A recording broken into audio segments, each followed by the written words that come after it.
नमस्कार, मी Gautam Kamble. GK. News मराठीमध्ये आपलं सर्वांचं स्वागत.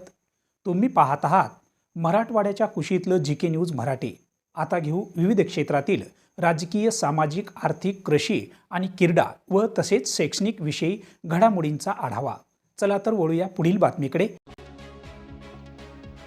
नांदेड जिल्ह्यातील माहूर गडावरील जंगल भागात असलेल्या श्री रेणुकादेवी संस्थान ते श्री दत्तशिखर संस्थान रस्त्यावर 9 जानेवारी रोजी रात्री 10च्या सुमारास बिबट्याचा धुमाकूळ दर्शनासाठी आलेल्या भाविकांना पाहायला मिळाला. दत्तशिखर संस्थानच्या पायथ्याशी हा बिबट्या बसला होता. यावेळी रस्त्यावरून जाणाऱ्या भाविकांची चांगलीच पाचावर धारण बसली. यातील काही भाविकांनी बिबट्याचे फोटो काढल्याने या परिसरात बिबट्या असल्याचे दिसून आले.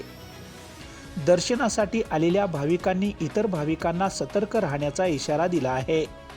मात्र या परिसरात बिबट्याचा वावर वाढलेला असतानाही वन विभागाला मात्र याची कुठलीही खबर नाही किंवा माहितीही नाही. वन विभाग मात्र झोपेतच असल्याचे दिसून येत आहे. माहूर भागात गेल्या काही दिवसापासून या परिसरात बिबट्याचा वावर वाढल्याने नागरिकांसह भाविकात दहशतीचे वातावरण पसरले आहे. मागील काही दिवसापूर्वी सारकणी घाटात अज्ञात वाहनांनी बिबट्याला जोराची धडक दिल्याने बिबट्याचा जागीच मृत्यू झाला होता. मात्र त्या मयत बिबट्याचा अद्याप शोध लागलेला नाही. माहूरच्या जंगलात बिबट्याचा चांगलाच धुमाकूळ वाढला असून बिबट्याकडून पाळीव प्राण्यावर हल्ले होत आहेत. माहूर शहर परिसर आणि गडशिखर संस्थान परिसरात बिबट्याचा वावर वाढला आहे. 9 जानेवारी रोजी रात्री 10च्या सुमारास माहूर गडावरील जंगल भागात असलेल्या श्री रेणुकादेवी संस्थान ते श्री दत्तशिखर संस्था रस्त्यावर एका बिबट्याने बराच वेळ धुमाकूळ घातला. काही वेळ तो दत्तशिखर संस्थाच्या पायथ्याशी बसला होता. यानंतर तो जंगलात पसार झाला.